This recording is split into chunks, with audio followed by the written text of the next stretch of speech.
Bismillahirrahmanirrahim. Qala al-musannif rahimahullahu ta'ala wa nafa'ana bihi wa bi ulumihi fid dharain amin ya rabbal alamin. Qala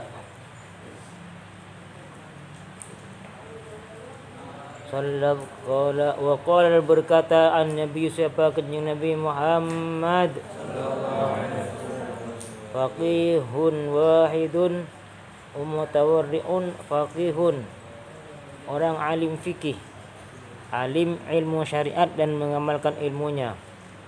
Wahidun yang satu, wahidun satu, mutawarri'un yang wara', asyaddu ialah lebih susah menggodanya atau memperdayainya ala syaitan atas syaitan min alfi abidin ketimbang 1000 orang yang beribadah,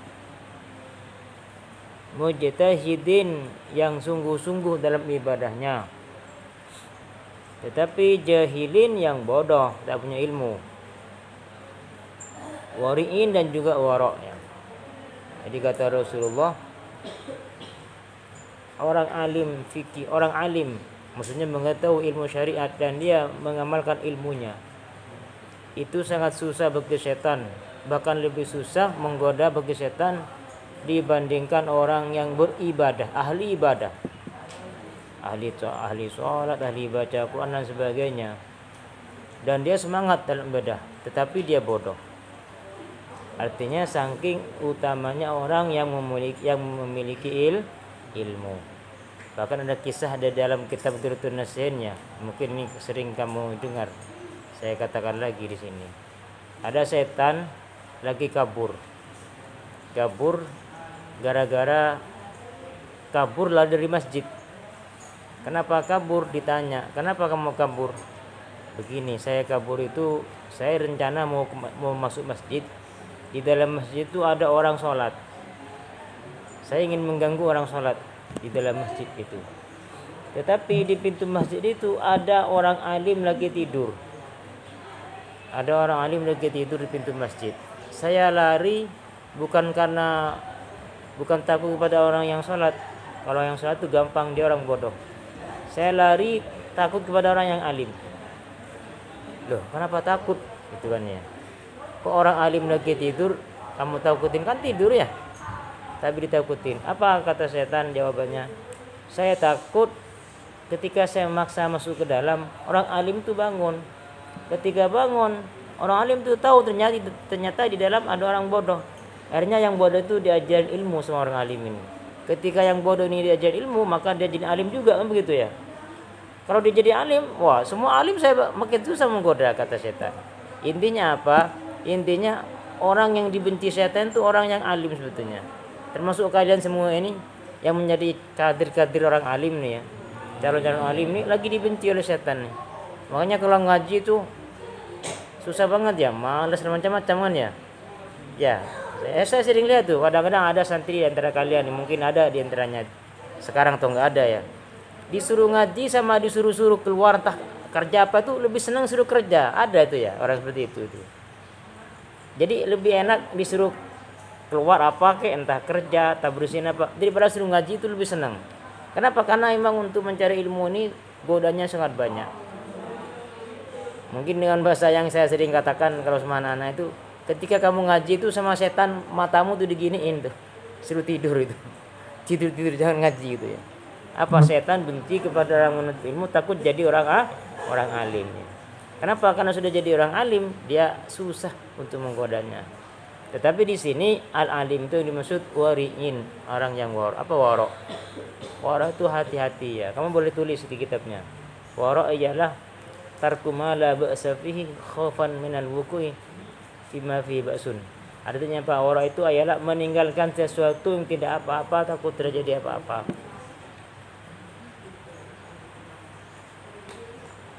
Meninggalkan sesuatu yang tidak apa-apa, takut terjadi apa-apa.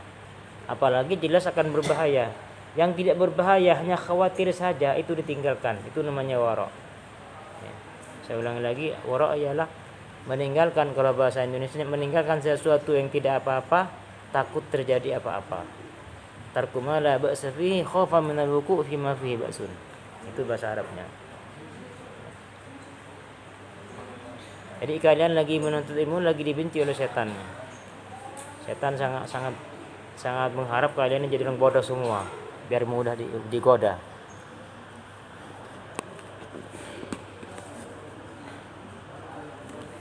Lanjut kitabnya. Wa qala, dan berkata an-nabi, siapa kanjeng Nabi Muhammad fadlul alim, adapun keutamaan orang yang alim, orang yang alim yang mengamalkan ilmunya ya, adal abidih, atas orang yang beribadah tapi tidak memiliki ilmu. Kafadlil qamar, ialah seperti keutamaannya atau seperti keutamaannya bulan Lailatul Badri, di malam bulan purnama, ala sa'iril kawakib, atas bintang-bintangnya. Jadi utamanya orang alim diibaratkan bulan purnama terang benderang, orang yang bodoh sama dengan bintang ya, gak kelihatan ya jadinya bintang itu. Saking utamanya orang alim. Apa yang dimaksud dengan utama? Yang dimaksud dengan utama itu ialah pahalanya lebih banyak orang yang alim daripada orang yang bodoh. Satu contoh begini, ketika kita baca Al-Quran ya, ini contoh saja, ketika baca Al-Quran dalam hadis yang umum ya, barang siapa yang baca Al-Quran satu huruf, maka pahalanya berapa? 10 ya, satu huruf ya, alif lam mim gitu kan, berarti berapa huruf itu? 3 huruf, berarti sudah 30 ya, ini secara umum ya. Nah, tetapi jika orang itu alim, artinya mengetahui maknanya, itu lebih lain lagi pahalanya. Jadi yang alif lam mim 30 itu bagi orang yang sekedar baca enggak ngerti maknanya, enggak punya ilmunya maksudnya ya. Tapi ketika dia punya ilmu, dia ngerti misalnya nih, ya ayyuhalladzina amanu kutiba alaikumus syiyamu kama kutiba alal ladzina min qablikum la'allakum tattaqun. Kamu ngerti maknanya itu, maksudnya itu. Alim lah intinya. Baca satu ayat itu dengan orang yang biasa saja baca satu ayat itu tidak 10 pahalanya. Artinya orang yang ngerti artinya itu pahalanya lebih daripada orang yang hanya sekedar baca tapi tidak memiliki ilmunya. Jadi itu maksudnya ya.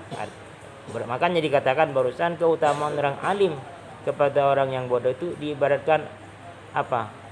Bulan purnama dengan bintang. Jadi tidak ada cahayanya bintang itu dibandingkan dengan bulan purnama. Maksudnya nanti pahalanya lebih besar orang yang alim daripada orang yang bodoh, sekalipun sama-sama amalnya sama-sama ngaji misalnya, sama-sama sholat. Nah itu beda. Jadi kalau kamu sholat nih, sholat saja nggak ngerti maknanya, dengan kamu sholat ngerti apa yang dibaca, nah itu pahalanya beda. Itu lebih banyak pahalanya orang yang mengerti, yang alim, itu maksudnya ya.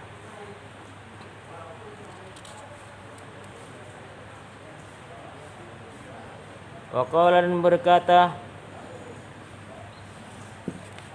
an-nabi, siapa kanjeng Nabi Muhammad, man, barang siapa orang intaqalah, yang berpindah atau berangkat ya, intaqalah yang berangkat, Yaman, liyata'allama, dengan tujuan belajar, untuk belajar Yaman, ilman, pada satu ilmu daripada ilmu syariat maksudnya ya, wufiro maka diampunin lahu siapa Yaman, qabla ayyakhtuwah, sebelum melangkah Yaman. Jadi orang yang berangkat menuntut ilmu tapi dengan catatan, perhatikan, dengan catatan niatnya benar ya, niatnya benar menuntut ilmu itu. Nah, jadi kalau niatnya enggak benar tidak ya. Yang pertama niat yang benar apa? Mencari ridhonya Allah. Ada yang setuju sini? Enggak ada yang setuju ya? Siapa yang setuju? Oh, enggak ada ya. Kelas 7 ada nggak sini? Siapa kelas 7 sini? Enggak ada ya? Oh, enggak ada. Kalau kelas 7 kan sudah diajarkan tuh. Jadi antara niat menuntut ilmu ialah pertama itu menuntut ilmu tuh niatnya mencari ridhonya Allah ya. Di kelas 7 itu saya bikin siiran, bukan saya bikinnya, kitab ya. Jadi saya ajarkan di kelas 7 itu ya. Yang bagi ada mah apa menuntut ilmu harusnya diniyati mencari ridho Allah yang maha suci gitu ya. Lanjutnya wadarul akhirata ihya dinihi wa bihi anwi ayyanwi ya ibqa dinihi, juga diniyati mencari pahala menghidupkan dan melanggengkan agama, walizalatin li jahli nafsihi wa sairil juhali fabda bismihi, hilangkan kebodohan dari dirinya dan semua orang yang bodohnya nyata, bi talabil ilmin bi syukron alaman min ni'matil akli wa sihhatil badan, dan bersyukur atas anugerah Tuhan berupa nikmat sehat, nikmat akal dan sehat badan gitu. Itu ada aslinya. Jadi menuntut ilmu itu barusan dikatakan manintaqalah dia ta'allama ilman, orang yang pergi berangkat ilmu itu mencari ilmu itu sebelum berangkat diampuni dosanya adalah ketika niatnya itu benar. Apa pertama? Mencari ridhonya Allah. Apa yang kedua? Mencari pahala akhirat. Yang ketiga apa? Yang ketiga ingin menghidupkan agama Islam dan juga ingin melestarikan Islam. Yang keempat ingin menghilangkan kebodohan diri sendiri dan juga orang lain. Yang kelima mensyukuri nikmat sehat akal dan sehat badan. Nah seperti itulah yang nanti mendapatkan keutamaan sebelum melangkah sudah diampuni dosanya. Itu keutamaan orang menuntut ilmu. Lanjut. Wa qala dan berkata An-Nabi siapa kanjeng Nabi Muhammad sallallahu alaihi wasallam, akrimul ulama fa innahum indallahi kurama. Akrimu memuliakanlah kalian semua, kata Rasulullah, al ulama pada orang-orang yang alim ilmu syariat ya. Al ulama pada orang-orang yang alim ahli ilmu syariat dan juga mengamalkan dengan ilmunya ya. Fa innahum, karena sungguhnya mereka para ulama indallahi di sisi Allah kurama, ialah dipilih, termasuk makhluk terpilih, hamba-hamba Allah terpilih.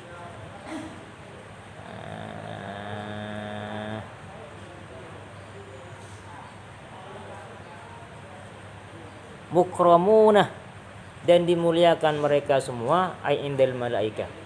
Jadi di sisi Allah termasuk makhluk yang terpilih dan makhluk yang dimuliakan di sisi malaikat ya. Siapa itu? Orang yang ahli ilmu syariat dan dia mengamalkan ilmu.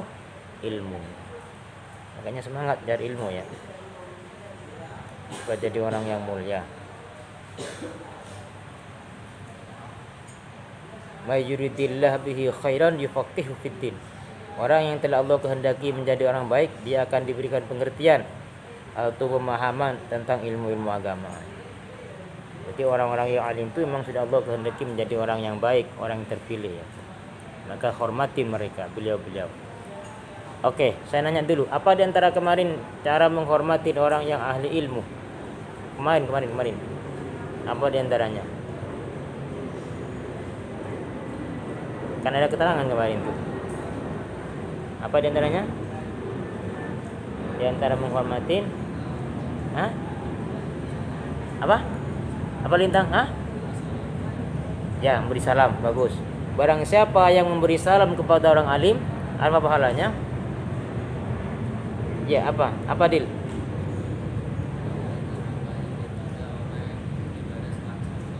Lebih baik daripada? Iya, memberi salam. Itu hanya salam, apalagi memberi amplop ya. Kan begitu ya. Artinya dengan penuh rasa cinta, suka dengan orang yang alim. Fadilahnya sangat banyak ya. Kenapa? Karena orang alim itu dimuliakan terpilih orang itu. Tapi catatannya alim dan mengamalkan ilmunya ya. Ya kalau ada orang alim mengerti syariat, ternyata dia juga gak mengamalkan, ya beda lagi gitu ya. Itu ceritanya beda ya. Apalagi diantaranya menghormati ahli ilmu. Kemarin diterangkan juga berdiri ya, disunahkan malah kita disunahkan berdiri ketika ada orang yang ahli ilmu lewat. Qumu ila sayyidikum, kata Rasulullah, berdirilah engkau dalam rangka menghormati pemimpin kamu. Termasuk juga dianggap pemimpin ialah orang yang memiliki ilmu.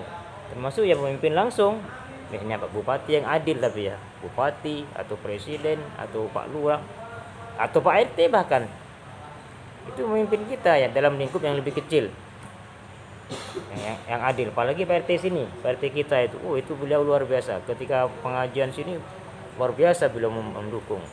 Itu kita harus hormat ya. Jadi tolong ya, siapa yang ada yang tahu nggak RT sini? Ada yang tahu orangnya kan? Jadi kalau kamu lewat lagi buang sampah tuh, jangan sembarangan di depan beliau. Sopan dikit lah gitu ya. Tunjukkan kita santri memiliki akhlak. Diajarkan akhlak kita adalah diantara tadi bentuknya, contohnya qumu ila sayyidikum, berdiri ketika ada orang yang mulia diantara kalian, termasuk orang ahli ilmu atau pemimpin.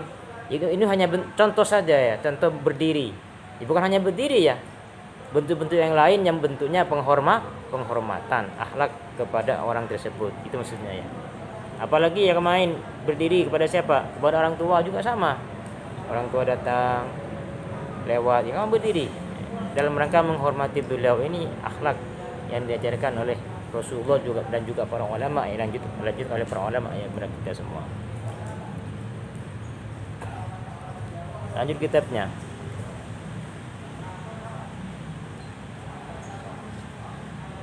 Waqala, dan berkata an-nabiyyu, siapa kanjeng Nabi Muhammad,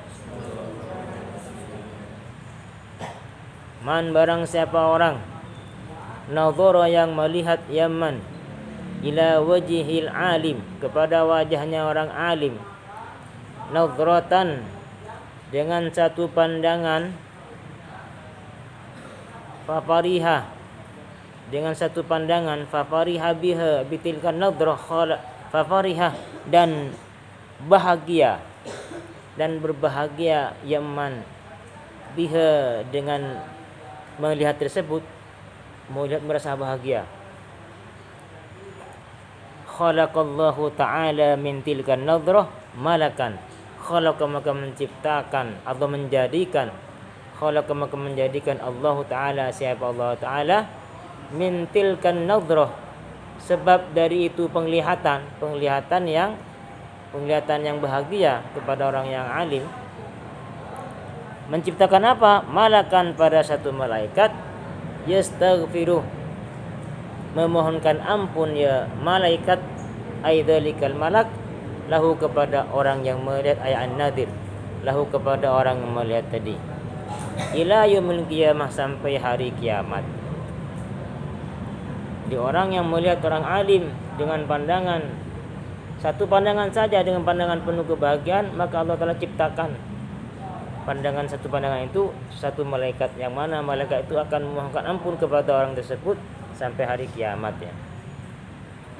Maka ketika ada orang alim semangat ya, ada syekh, ada kiai ya, kadang-kadang kan ada dari mana itu kemarin tuh, syekh dari Yaman, macam-macam. Nah, kita hormatin beliau, pandangi wajah beliau dengan pandangan penuh kebahagiaan dan penuh penghormatan dan pemuliaan. Jadi bahkan kalau memang ada rezeki, kasih rezeki beliau ya.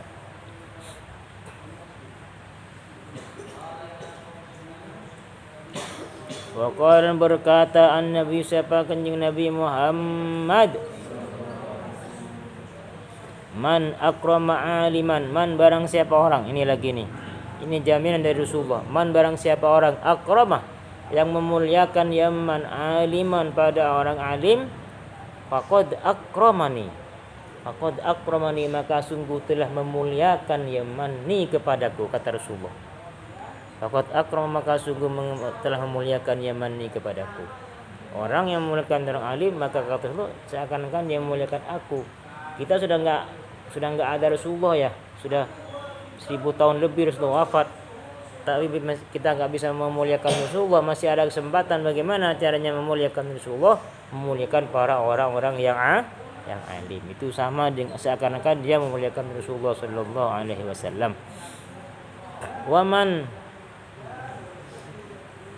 Waman dan barang siapa orang akrama yang memuliakan manni padaku, kata Rasulullah, faqad akraballah, maka sungguh telah memuliakan Yaman Allah kepada Allah Ta'ala.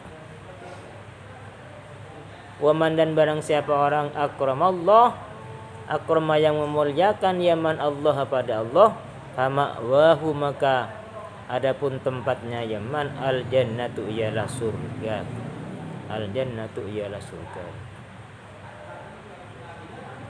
Jadi orang memuliakan ulama itu intinya jaminannya surga, karena dia sama dengan memuliakan Rasulullah. Barang siapa yang memuliakan Rasulullah sama dengan memuliakan Allah. Barang siapa yang memuliakan Allah, maka jaminannya adalah surga. Wa qala, berkata Nabi, siapa kanjeng Nabi Muhammad, naumul alim, adapun tidurnya orang yang alim.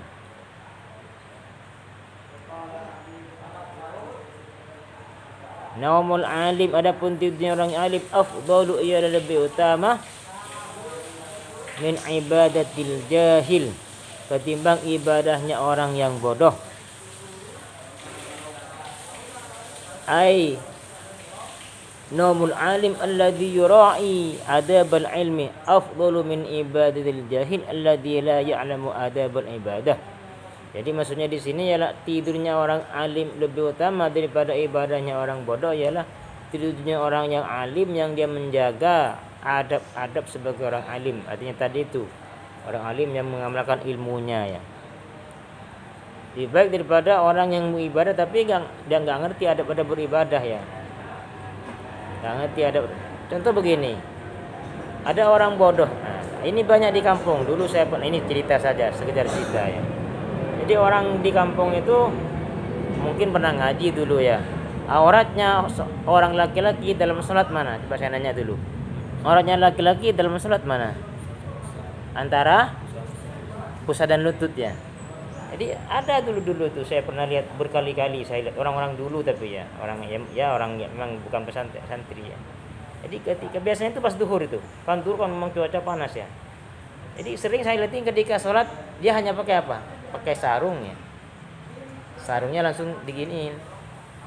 Jadi nggak pakai baju, sudah gitu aja.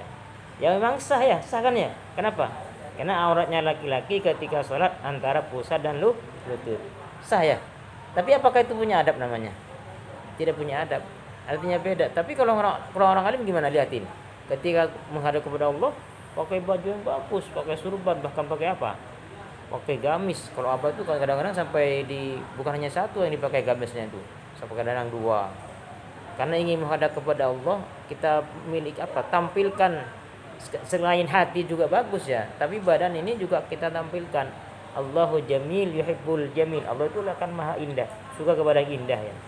Jadi jangan sembrono. Akan sah, men. Kan memang sah, ya. Antara pusat dan lutut sudah tutup, ya. Tapi kan gak punya adabnya mana? Kan begitu. Orang kita aja kadang-kadang mau menghadap, jangankan kepada Allah, ya, kepada orang yang lebih mulia, kepada Pak Guru lah misalnya, kepada Pak Kepala Sekolah misalnya, ya. Atau kepada apalagi kepada kiai atau kepada ulama, pasti dirapiin, ya. Kan begitu. Pasti dirapiin. Ini menghadap kepada Allah malah nggak rapi. Kenapa? Karena dia orang bodoh, nggak ngerti ilmu. Seperti itu, ya. Makanya yang dimaksud tadi itu benar. Tidurnya orang alim yang menjaga adab-adabnya, ya. Adab tidur. Kan tidur ada adabnya juga, adab tidur itu, ya. Di antaranya apa? Sebelum tidur ada doa-doanya, ya. Dibaca. Enggak usah banyak. Kan kalau kita ngerti ilmunya. Contoh begini. Ketika kita tidur kan ada anjuran itu. Baca apa? Suratul Ikhlas, ya. 3 kali. Barang siapa yang baca Ikhlas 3 kali, bagaimana pahalanya? Sama dengan menghantam Al-Qur'an. Luar biasa kan, ya? Baca Qul Huwallahu Ahad. Jadi sebelum tidur, bahkan kalau orang alim tidurnya bagaimana? Wudu dulu. Barang siapa yang wudu kemarin yang lusa, ketika wudunya baik apa? Dari tetesan air wudu, Allah ampuni dosanya dan bumi itu akan memohonkan ampun kepada orang yang berwudu dengan baik. Kan begitu kemarinnya beberapa hari yang lalu itu. Jadi orang yang alim menjaga adab-adabnya sebagai orang alim. Jadi mau tidur saja sudah berwudu bagus. Habis mau tidur baca Al-Ikhlas 3 kali. Sudah pahalanya berapa? Seperti baca Al-Qur'an, seperti hatam Al-Qur'an ya. Baca lagi tasbih, subhanallah, alhamdulillah, wa la ilaha illallah, baca 3 kali. Seakan-akan ibadah umroh, kan begitu. Dalam sebuah keterangan itu ya. Dibaca semua adabnya itu. Itu lebih utama daripada orang yang bodoh ibadah. Apa itu bodoh ibadah tadi itu? Ibadah memang sholat ya. Tapi bajunya hanya pakai sarung segini. Gitu kan ya. Jadi lebih utama orang yang alim tidur daripada orang bodoh. Ada orang yang ibadah tapi dia bodoh. Itu ya. Lanjut. Wa qala berkata, An-Nabi siapa kanjeng Nabi Muhammad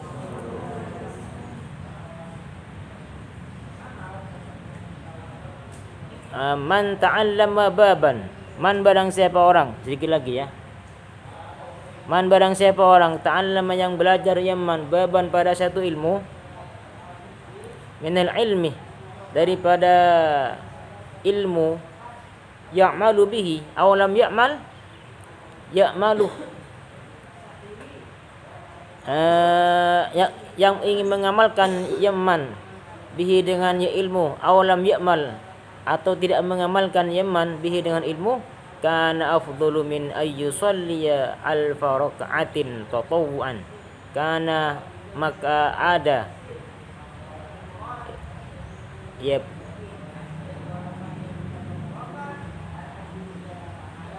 afdalu ialah lebih utama min ayyusalliya alfa raka'atin tatawuan, ketimbang daripada salat yaman alfa raka'atin pada 1000 rakaat tatawuan, salat sunnah ya.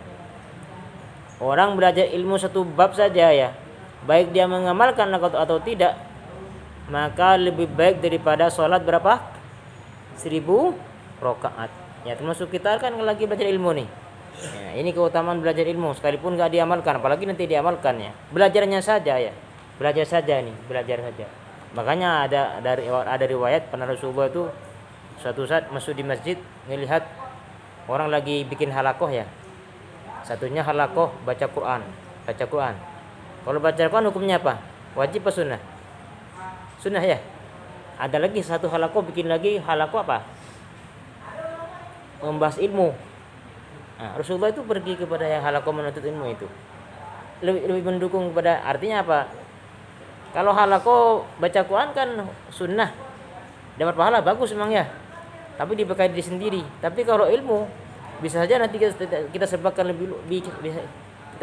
lebih luas kepada halayak ramai sehingga nanti manfaatnya bukan hanya untuk diri sendiri. Kalau urusan ilmu manfaatnya untuk orang banyak. Maka Allah sangat cintai. Dalam hadis ini disebutkan apa barusan? Ketika kita menuntut ilmu baik diamalkan atau tidak, menuntut ilmu itu saja satu bab pahalanya apa? Lebih utama daripada sholat 1000 rakaat. Siapa yang kuat 1000 rakaat? Siapa yang kuat 1000 rakaat sholat? Adil. Gak ada yang kuat. Jangan 1000. Tarawih berapa rakaat tarawih itu? 20 ya? Aduh udah pusing semua ya. Ada macam-macam dah. Nah ini nggak usah 1000 rakaat, cukup semangat saja belajar menuntut ilmu. Wa qala berkata an-nabiyyu siapa kanjeng Nabi Muhammad sallam, man barang siapa orang zarah yang berziarah atau mendatangin atau mengunjungin yaman alim pada orang alim, faka'annama zarani, maka seakan-akan mengunjungi Yaman kepadaku.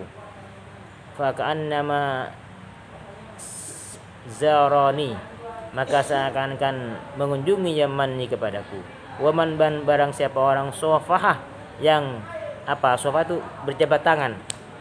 Yaman aliman pada orang alim, faka'annama sofahani, maka seakan-akan berjabat tangan Yaman ini kepadaku. Waman jalasa dan barang siapa orang jalasa yang duduk Yaman aliman dengan orang alim, Faka'annama jalasani, maka seakan-akan duduk Yaman denganku. Di dunia. Waman, dan barang siapa orang jalasani yang duduk Yaman ni denganku di dunia. Ajlas. Apa bacanya ini? Ajlas tuhu ma'i yaumil qiyamah. Ajlas tu, maka akan mendudukkan aku kepada Yaman, ma'i bersamaku yaumil qiyamah, di hari kiamat. Jadi duduk. Barang siapa orang yang berjabat tangan dan orang yang alim, seakan-akan berjabat tangan dengan Rasulullah.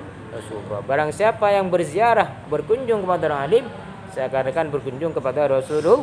Barang siapa yang duduk dengan orang alim, seakan-akan duduk dengan Rasulullah. Dan barang siapa yang duduk dengan Rasulullah, maka nanti Rasulullah akan dudukkan orang itu dengan beliau di surga. Allah alam bisawab. Bismillahirrahmanirrahim.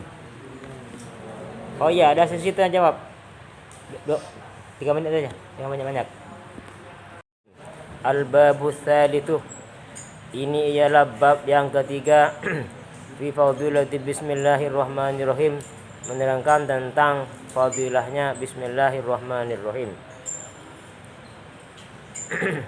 Wa qala, berkata an-nabi, siapa kanjeng Nabi Muhammad, ma min abdin, tidak ada dari seorang hamba, ma min abdin, tidak ada dari seorang hamba, yaqulu, yang berkata bismillahirrahmanirrahim, kepada bismillahirrahmanirrahim, illa dabasyaitan, kecuali hancur atau meleleh ya. Dabah itu meleleh. Illa dabah, kecuali meleleh atau hancur, asyaitan, apa syaitan. Kama yadubur rasos, sebagaimana meleleh ar-rasos wapatimah alan nari, atas neraka, atas api, ala nar, api. Jadi kata ini fadilah bismillah, barang siapa orang hamba baca bismillahirrahmanirrahim, maka setan hancur. Tapi setan setelah hancur hidup lagi ya. Dibaca bismillahirrahmanirrahim, hancur, hidup lagi. Baca lagi bismillahirrahmanirrahim, hidup lagi. Artinya ketika kita baca bismillah itu setan hidupnya enggak tenang gitu ya. Bahkan kata Ibnu Mas'ud, syaitanul mu'min mahzulun. Setannya orang beriman itu kurus katanya. Kenapa? Karena orang beriman dikit baca bismillah. Ya gitu kan ya. Jadi ketika mau apa misalnya nih mau pakai baju, baca bismillahirrahmanirrahim, hancur setannya itu. Hidup lagi misalnya nih.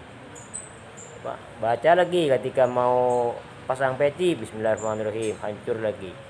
Mau semua perbuatan kebaikan kita awali dengan bismillah. Jadi setan-setan yang ada di sekitar kita orang mukmin ini akan gelisah hidupnya. Apa kurus gitu ya. Mahzurun kata Ibnu Mas'ud ya. Bahkan disebutkan kata Qais bin Hujjaj, setanku berkata kepadaku, kata setan berkata kata dia. Kenapa? Dia berkata begini, saya dulu ketika pertama datang menggodamu tuh saya ini gemuk. Apa gemuk seperti apa? Seperti kerbau gitu ya. Tapi sekarang saya kecil, kurus seperti apa? Usfur. Apa usfur? Usfur itu burung apa itu yang kecil itu? Burung apa ya? Usfur namanya. Burung itu. Monok kecil kata orang Madura itu. Ya. Kenapa katanya? Ya kamu dikit-dikit baca bismillahirrahmanirrahim. Jadi gelisah setannya itu ya. Makanya bismillah ini jangan sampai ditinggalkan ya. Bahkan ketika bismillahirrahmanirrahim yang diturunkan oleh Allah ya. Lamma nazala bismillahirrahmanirrahim harbal ghaim. Mendung ini ya, pergi semuanya ke arah timur ilal masyriq. Terus apa cuaca ini angin semuanya diam, tidak ada angin, hening gitu ya. Lautan menjadi bergelombang, bergejolak. Terus hewan-hewan itu diam semuanya, pada ngedengerin dari kupingnya itu. Artinya ada sesuatu yang agung yang akan Allah Ta'ala turunkan, yaitu bismillahirrahmanirrahim. Bahkan Allah Ta'ala berfirman, bersumpah, maka demi kemuliaanku, kata Allah Ta'ala, siapa tidak ada setiap orang yang sakit yang disebut namaku kecuali orang yang sakit itu akan disembuhkan oleh aku, akan sembuh gitu ya. Nah, makanya setiap apa saja ya yang dicontohkan oleh guru-guru kita pasti awalnya pakai apa? Bismillah. Mau menyembuhkan orang sakit pasti bismillah. Bahkan kadang-kadang kalau cerita Abah itu orang yang soleh, yang dekat kepada Allah, kadang-kadang minta doa itu bismillahnya enggak sempurna ya, hanya setugel. Bismillah itu ya, kasih air, bismillah, kasih bismillah, sembuh semua ya, gitu ya. Kan begitu kata Abah itu. Kisahnya itu antaranya. Jadi bismillahirrahmanirrahim ketika dibacakan kepada orang sakit maka dia akan sembuh. Dan ketika dibacakan kepada sesuatu apapun maka sesuatu itu akan menjadi barokah. Seperti itu ya. Makanya sangat penting. Bahkan begini ya, tulisan saja ya. Tulisan bismillahirrahmanirrahim itu dalam sebuah keterangan saya pernah baca, ketika ada tulisan bismillahirrahmanirrahim itu jatuh. Ada tulisan lembaran bismillahirrahmanirrahim lalu jatuh ke tempat yang rendah, maka Allah Ta'ala mengutus malaikat untuk memayungi bismillah itu. Memayungi bismillah itu sampai ada orang yang menyelamatkan tulisan bismillah itu. Baru setelah orang menyelamatkan, maka malaikat pun sudah berhenti pergi gitu ya. Dan barang siapa yang menyelamatkan bismillahirrahmanirrahim dalam tempat yang hina itu, yang rendah itu, maka namanya akan ditulis fi a'la illiyin dan Allah ampuni dosanya. Dan ini terbukti. Ini fakta nih, saya waktu di kampung dulu. Saya begini, dulu saya waktu di kampung tuh jualan tempe. Tahu tempe enggak? Saya bikin tempe di kampung itu. Bikin sendiri tempe dulu itu. Saya jualan tempe di kampung. Ya ini kemungkinan barokahnya bismillah ya. Saya jualan tempe itu tempe gitu ya. Itu sampai agak siang tempe saya masih banyak. Jadi masih banyak tempe saya, enggak laku. Akhirnya saya kan kalau di kampung tuh kan jalannya kan rusak ya, nggak kayak di sini. Ada yang naik turun, ada yang juga yang rata.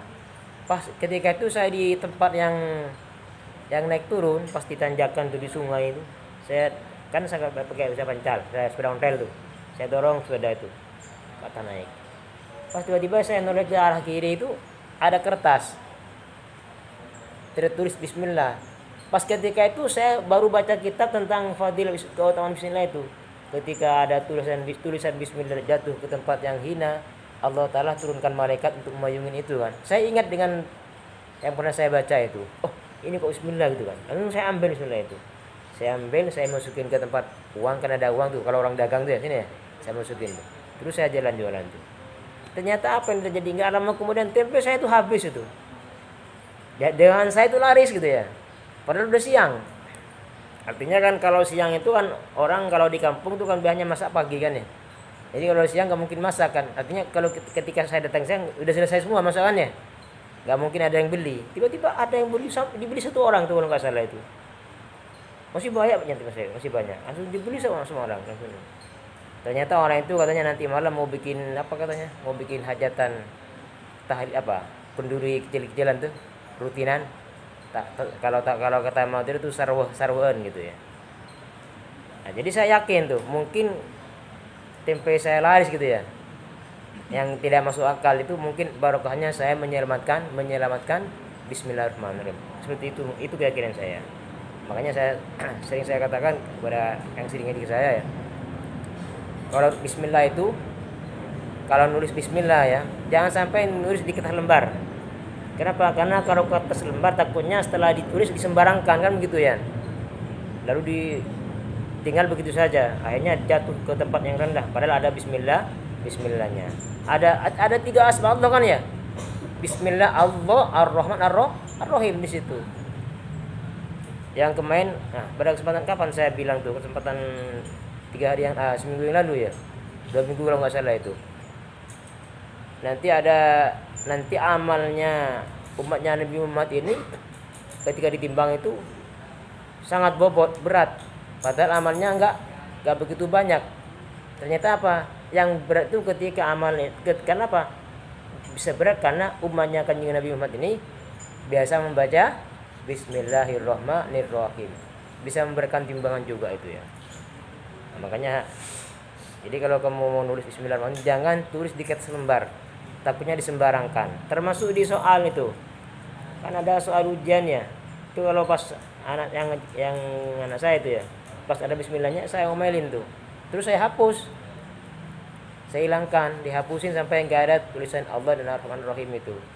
Kadang-kadang saya bakar. Pokoknya kayak kertas ujian tuh. Kalau saya ngajar akidah akhlak kan di situ suka ada kalimat Allah karena sesuai pertanyaan kan ya. Itu saya nggak kasihkan ke anak-anak itu.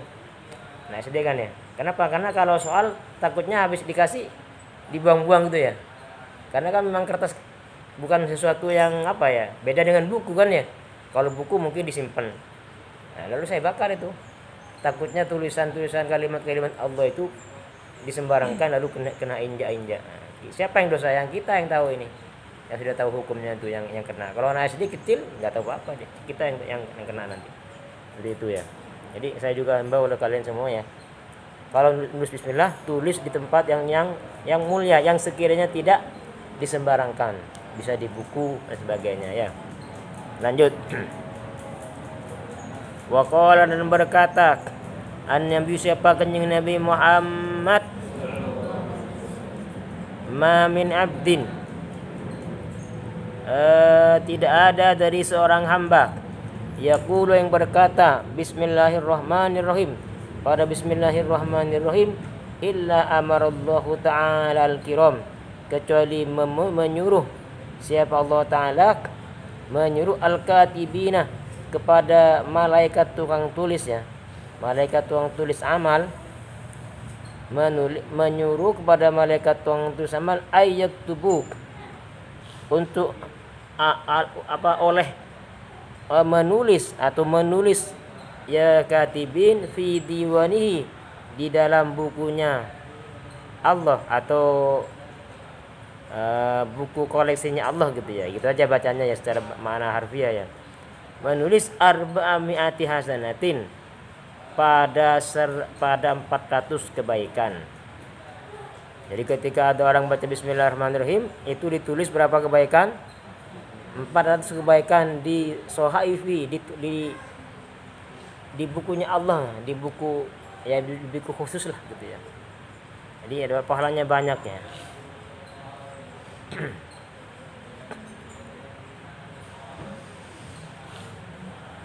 Wa qala berkataan Nabi siapa kanjeng Nabi Muhammad. Ayo semangat.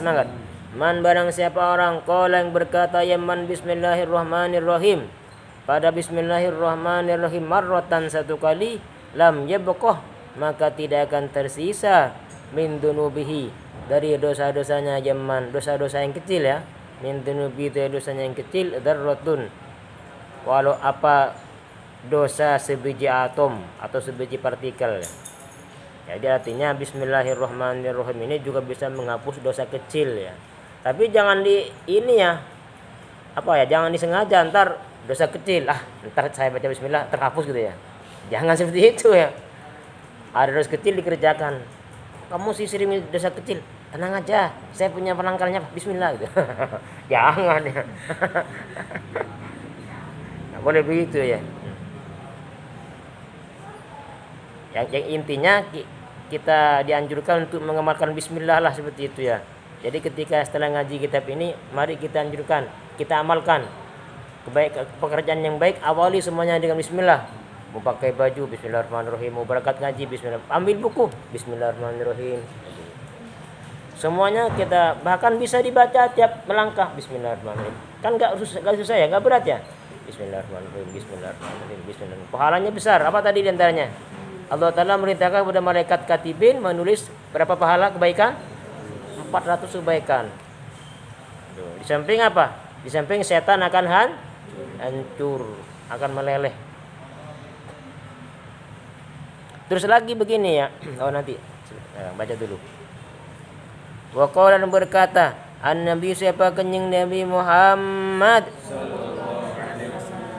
man barang siapa orang, ini lagi nih. Kata yang menulis yaman bismillahirrahmanirrahim pada bismillahi fajawwadah dan memperbaikin membaguskan ya. Yaman nulis bismillah dibaguskan tulisannya itu. Ta'dhimanillahi ta'ala karena mengagungkan lillahi ta'ala kepada Allah ta'ala, ghufira lahu ma taqaddama min dambihi wa ma ta'akhkhara. Ghufira, maka diampunin, lahu, siapa yang man, ghafara, maka mengampunin, lahu, ya Allah, lahu pada man, ma pada sesuatu, taqaddama, yang telah kelewat, ya ma, min dambihi dari dosanya ya man, wa ma dan sesuatu, ta'akhkhara, yang akan berakhir, ya ma, wa ma dan sesuatu, ta'akhkhara, yang akan berakhir, ya ma dari dosa. Artinya apa? Ketika kita nulis bismillahirrahmanirrahim, tulisannya itu dibaguskan, dicantikkan ya, tapi tujuannya ingin mengagungkan Allah Subhanahu wa ta'ala. Maka Allah ta'ala ampunin dosa kecil lah, biar dosa kecil yang telah berlalu Allah ta'ala ampunin itu, dan juga dosa yang kadang yang kecil Allah ampunin ya. Wa qala, dan berkata, maksudnya mencantikkan itu begini, dijelaskan. Contoh yang sin dijelaskan, karena sin ada ininya ya, apa itu, ada gerajinya itu ya, kayak geraji ya, ro, mim, semuanya dijelaskan gitu ya, nggak samar-samar, dibagusin, itu maksudnya ya. Wa qala, berkata an-nabiyyu, siapa kanjeng Nabi Muhammad, idza katabah, ketika nulis, ahadukum, siapa salah satu di antara kalian, bismillahirrahmanirrahim, pada bismillahirrahmanirrahim, fal yamuddar rahman, maka hendaklah ay hurufa bi ayyamuddal lam wal mim wa yujawwifan nun, maka hendaklah memperbaikin ya ahad ar-rahman, pada tulisan ar-rahman, dijelaskan ar-rahman dibaikin, huruf-hurufnya jelaskan, ro-nya, lamnya. Wa qala, berkata an-nabi, siapa kanjeng Nabi Muhammad, innallaha, sesungguhnya siapa Allah Subhanahu, maha suci Allah wa ta'ala dan maha luhur Allah, zayyana, menghiasin, ya Allah, as-sama, pada langit, bil kawakibi, dengan bintang-bintang, wa zayyana, dan menghiasin ya Allah al-malaikata, pada malaikat, pada para malaikat, bi Jibril, dengan malaikat Jibril, wa zayyana, dan menghiasin ya Allah al-jannata, pada surga, bil khuri, dengan apa khur nih, bidadari, wal kusur, dan juga kamar-kamar eksklusif, tempat-tempat eksklusif ya, kusur itu maknanya seperti itu. Wa zayyana, dan menghiasin ya Allah al-anbiya, pada para nabi, bi Muhammadin sallallahu alaihi wasallam, dengannya Nabi Muhammad sallallahu alaihi wasallam. Wa zayyana, dan menghiasin ya Allah al-ayyama, pada hari-hari, biyomil jum'ati, dengan hari Jumat. Wa zayyana, dan menghiasin ya Allah al-layaliyah, pada malam-malam, bilailatul qadar, dengan malam Lailatul Qadar. Wa zayyana, dan menghiasin ya Allah asyuhurah, pada bulan-bulan, bi syahri Ramadan, dengan bulan Ramadan. Wa zayyana, dan menghiasin ya Allah al-masajid, pada masjid, bil Ka'bati, dengan Ka'bah. Wa zayyana, dan menghiasin ya Allah al-kutub, pada kitab-kitab, bil Qur'ani, dengan Al-Qur'an.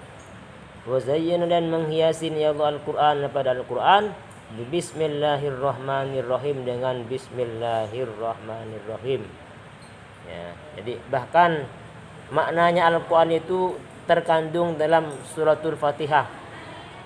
Jadi dalam surat Fatihah itu ada puji-pujian, ada doa, ada perintah juga di situ, yang mana itu adalah rangkuman daripada kandungan Al-Qur'an. Nah, jadi kandungan Al-Quran itu ada pada suratul Fatihah. Kandungan suratul Fatihah ada pada kalimat bismillahirrahmanirrahim. Kandungan bismillahirrahmanirrahim itu ada pada baknya itu. Bak. Bismillahirrahmanirrahim. Ai bi kana ma kana wa bi yakunu ma yakunu. Apa artinya? Bi sebab aku atau denganku atau karena aku, kata Allah, kana sudah terjadi, maka sesuatu sudah terjadi. Wa bi dan sebab aku juga, karena aku juga, yakunu bakal terjadi atau sedang terjadi, ma yakunu apa yang akan terjadi atau sedang terjadi. Artinya semuanya sudah kembali kepada Allah. Jadi ada pada maknanya bismillah, artinya maknanya bika nama kana wa bi yakunu ma yakunu. Makanya kalau kita yakin benar ya nggak usah amalan yang macam-macam ya. Yakin benar ya cukup bismillah itu saja. Bismillahirrahmanirrahim sudah langsung Allah semua itu nanti. Jadi tidak pakai haddaman sudah. Kalau dukun nggak pakai haddam ya, apa haddamnya? Orang-orang nyuruh jin ya atau macam-macam lah sebagai pendampingnya ya.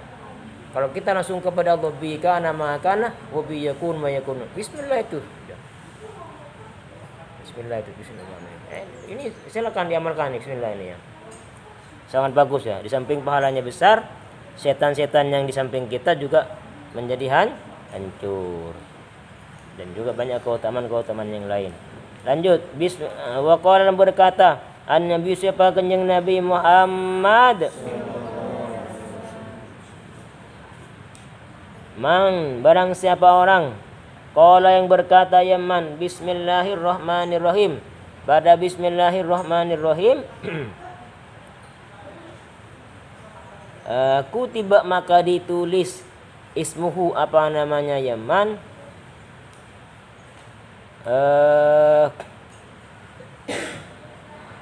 minal abror, ialah sebagian dari orang-orang yang benar, aisyadikin, wa bari'ah wa buri'ah minal kufri, dan dibebaskan yaman minal kufri dari kekafiran, wan nifaqi dan kemunafikan.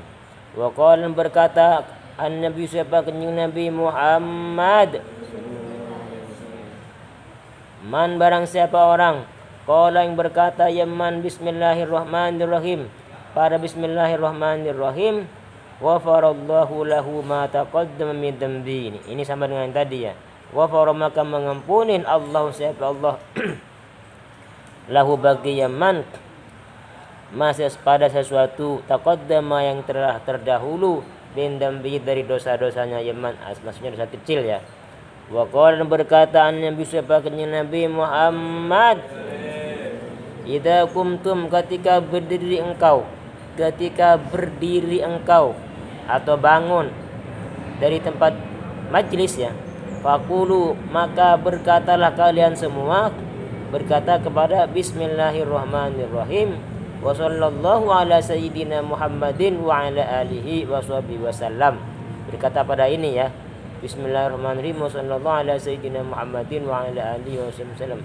Fa innan nasa maka sesungguhnya siapa manusia, idza katabukum ketika menghibah ya annaskum kepada kalian, yamna'uhumul malaku an dalik, yamna'u maka akan mencegah atau mencegahum kepada annas al malaku sapa malaikat an dalik dari hal tersebut, dari perbuatan menghibah tersebut. Wa qala berkata Nabi siapa kanjeng Nabi Muhammad, idza jalastum ketika duduk kalian semua majlisan pada satu majlis, faqulu maka berkatalah kalian semua bismillahirrahmanirrahim, wa sallallahu ala sayyidina Muhammadin wa ala alihi wa sahbihi wasallam. Fa inna man maka sungguhnya siapa orang fa'alah yang mengerjakan yaman dzalik pada hal tersebut, wakkalallahu bihi, wakkalah maka mewakilkan, maka mewakilkan Allahu siapa Allah, malakan pada satu malaikat, yamna'u yang mencegah ya malaikat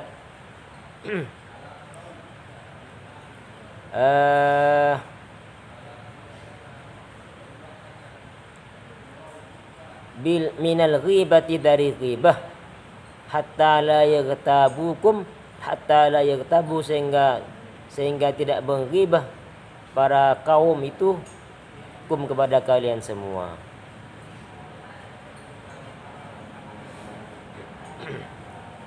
Jadi bismillah ini sangat mujarab ya, sangat banyak fadilahnya ya. Jadi kita amalkan bismillahirrahmanirrahim semaksimal mungkin. Ya cuman kalau mau diamalkan secara khusus ya nggak apa-apa juga. Tapi ada caranya. Cuman takutnya kalau kamu dikasih amalan sama saya nanti malah mengganggu aktivitas belajarnya. Jadi nggak perlu diamalkan secara khusus, tapi yang jelas usahakan dari sekarang setelah kita ngaji baru fadilahnya bismillah, jangan tinggalkan bismillah. Maksudnya apa ya? Kalau bisa itu selama ini nggak pernah baca bismillah, mulailah sekarang dengan membudayakan baca bismillah. Tentunya pada perbuatan-perbuatan yang baik, perbuatan yang punya kemuliaan, ya. Perbuatan yang punya kebaikan silakan diawali dengan bismillah ya. Jadi nanti baru akan mendapatkan keberkahan dari Allah. Tadi dikatakan ya, Allah Ta'ala bersumpah ya.